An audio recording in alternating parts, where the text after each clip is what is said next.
もども。吉田です。ようやく届きました。待望の Windows ゲーム機にして、中華ゲーム機の最高峰、あやねお2021、プロ、届いて手に取った感想としては、でかい、重い、熱い、です。スペックしか見ていなかったので、まあ任天堂スイッチに、毛が生えた程度だろ笑い、と、思っていましたが、数値だけ見るのと実際に、手に取るのは格段に違いました。普段中華ゲーム機を触ってるユーザーは、かなり衝撃を受けると思います。が、まあその印象も使っているうちに、薄れ、見慣れてくると、楽しい、って気持ちになってきました。不思議ですね。基本的にはライゼンを搭載したゲーミング PC です。ゲーミング PC には、あまり詳しくないのでごちゃごちゃ CPU について、話すの早めときます。なんかこう、超重い AAA タイトルの、ゲームでも遊べるくらいのスペックって、感じです。それではこんな感じで、見ていきたいと思います。では早速箱から見ていきます。箱の表と裏に白と黒のモデルが書かれていて、それぞれムーンライトとブラックスターという名前がついています。箱側面にはスペックなどが記載されています。めっちゃでかいスマホの箱みたいな感じで、密着感がすごすぎて結構大変。本体が現れると思いきや、説明が書かれた半透明な版に保護されて出てきました。この版にボタンの機能などが記載されています。説明書なくしても平気。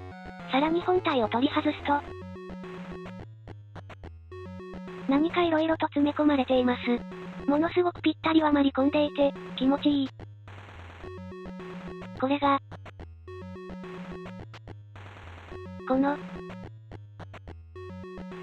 こいつが、なんだこいつ。USB、タイプ C ケーブル。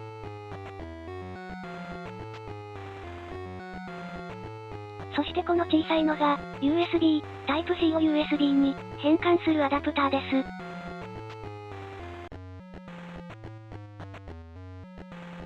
す。なかなかこんな使い方は、しないと思いますが。両方挿してみるとこんな感じ。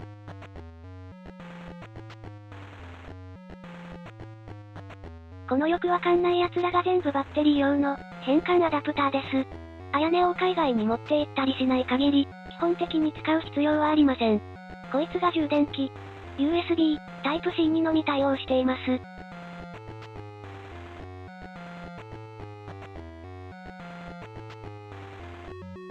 とりあえず内容物一覧を並べてみました。箱にしまい直すのがパズルみたいになってる。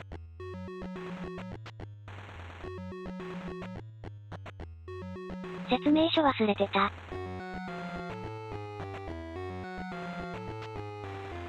対応言語は和英語のみですが、グラフィカルに書いてくれてるのでわかりやすいです。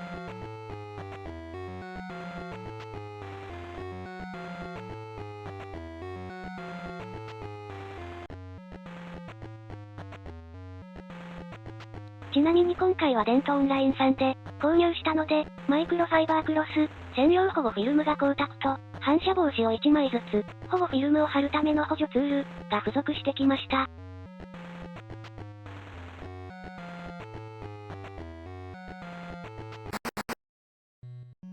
めちゃでかいしめちゃ重い。数値ではわからない非常に、インパクトがある大きさです。ただ、ちょっと冷静になってから触ってみると、手に持った時の重量感のバランスは良いと思いました。さすがにずっと持ってゲームしてるとかなり疲れそうではありますけど。裏側には吸気ファンがあり、そこにあやねおのロゴが。径が細かい。本体の質感として端っとりとして、非常にいい感じではありますが、プラスチックのシェルが薄いのか、若干プラスチッキーに感じてしまいました。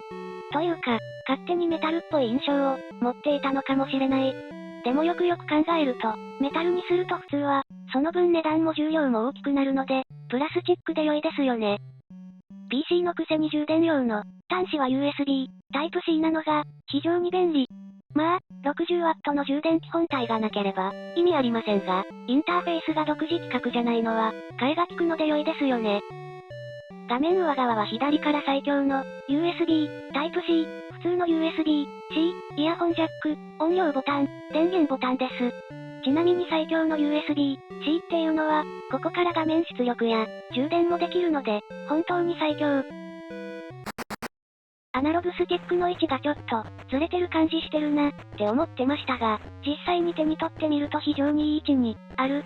アナログスティックが左に、ずれているのではなく、下側の十字キーが画面側に、ずれていて指を伸ばしやすいという、考えられた位置ですね。右側も同様。ただボタンの押し心地は、ストローク長めの、少し柔らかめ、に感じました。携帯ゲーム機のボタンというより、コントローラーのボタンって感じ。LR ボタンも同様の、感じ。トリガーボタンはいわゆるストロークがぐーっと、長いトリガーボタン。下側のボタンはプチプチとした任天堂スイッチの、ボタンのような感じ。右下のボタンは、このようにキーボード、Windows キーや、タスクマネージャーが割り当てられていて、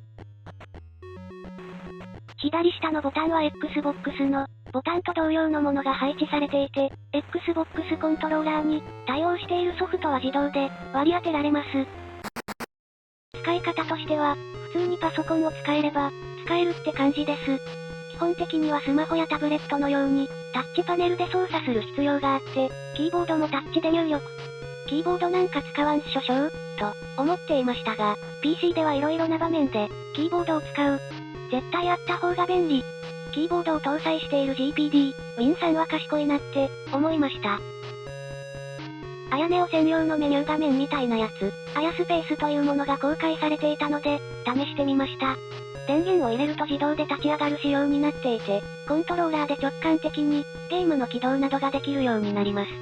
Steam でゲームをインストールするとこのように、自動で追加されます。マニュアル操作で追加することもできるけど、微妙。やはり未完成感ある。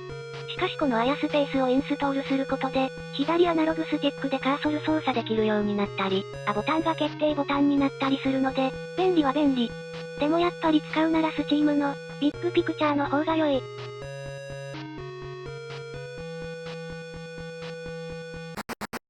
重量は大きいものの、手に持つと意外とバランスが、良いし、冷却機能は普段使ってるノート PC より優秀だし、画面も適度に大きいサイズ感で、よくできているなと感じます。ギリギリ PC として使えるサイズ感。なので、まああくまで携帯ゲーム機というよりは PC にコントローラーが、ついた端末なんだなって感じました。あやねをゲットしたら、これまで手に入れた中華ゲーム機全部使わなくなるのでは？かっこ笑い、と思ってましたが、普通にそんなことは、なさそう。これまで買って積んでた、重めの PC ゲームたちを、消化する端末って感じになりそうです。もうちょい軽めなやつは、任天堂スイッチで買って、プレイして、それ以外のレトロゲームとかは、これまで通り中華ゲーム機で、遊ぶかな。